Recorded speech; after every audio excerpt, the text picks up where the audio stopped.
สวัสดีครับพบพ่อกับชานชวนทิมอีกแล้วครับพี่น้อง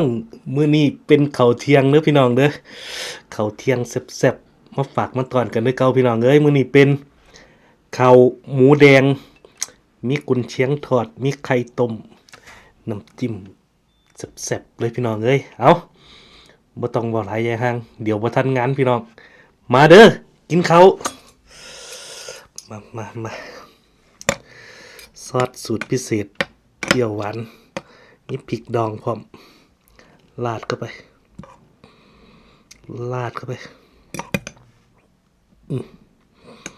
ใส่แบบจัดเต็มไปเลยนะพี่น้อง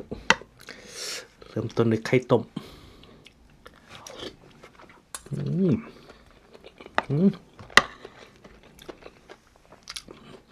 น้ำราดหมูแดงแซ่บ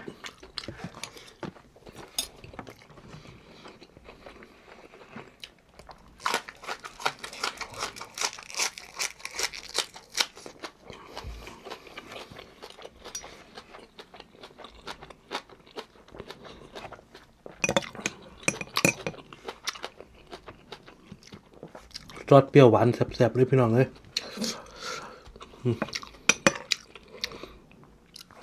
มีความเผ็ดนิดๆจากพริกดอง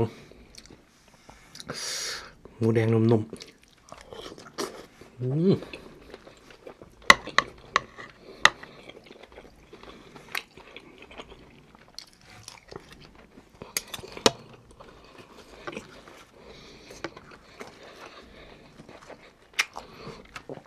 กับเตยพี่น้องเลย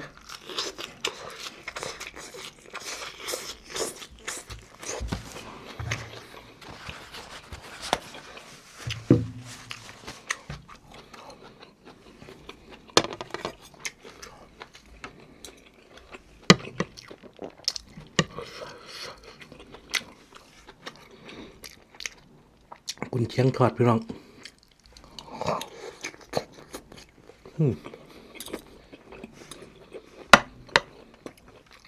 หอมออกหวานนิดครับ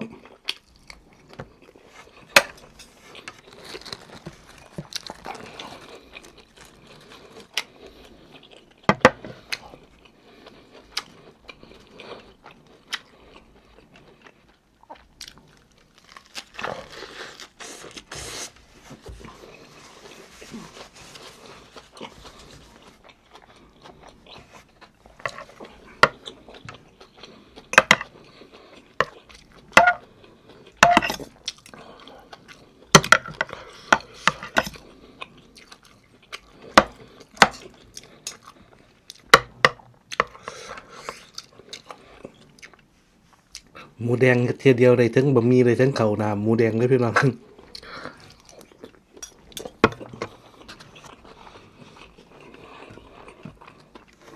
ต้นหอมไหมไง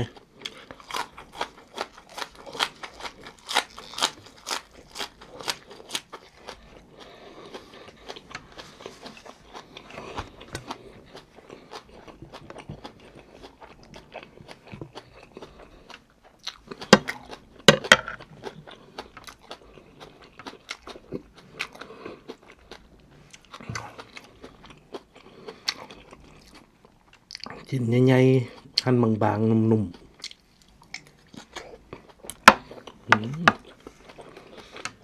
ตรวจครับ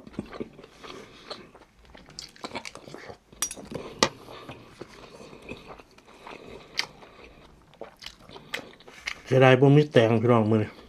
แตงกวาเบิด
กินข้าวอิ่มๆแซ่บ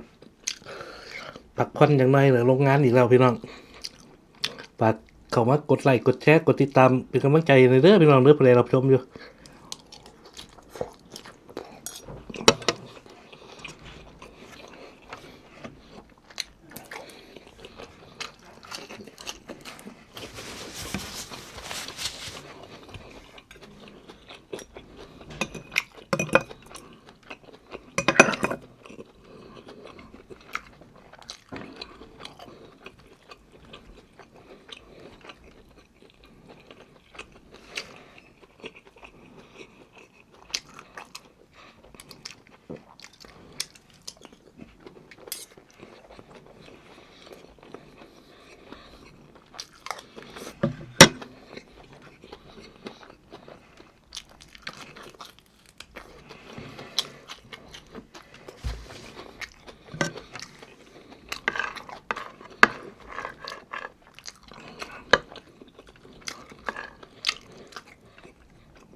เคี่ยวถึกพริกดองแซ่บพี่น้องออกเผ็ดๆนิดๆแล้วก็น้ำจิ้มมันซึมเข้าเนื้อดี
โอ้ยพี่น้องเอ้ยคักขนาดครับหมูแดงนุ่มๆกุนเชียงก็แซ่บเพิ่มไข่ต้มเข้ามาน้ำจิ้มก็เด็ดพี่น้องเอ้ยออกหวานหอม เป็นซีอิ๊วดำหวานเนาะพี่น้องใส่สมใส่หวานเปรี้ยวพริกเผ็ดนิดๆเอาพี่น้องจังไดก็ขอขอบคุณเด้อสำหรับการรับชมอย่าลืมครับเข้ามาคอมเมนต์พูดคุยทักทายกดไลค์กดแชร์กดติดตามกันด้วยครับมีข่าวๆคำนามมาฝากกันตลอดเด้อพี่น้องเด้อมื้อนี้ขอตัวไปแล้วครับสตับเถย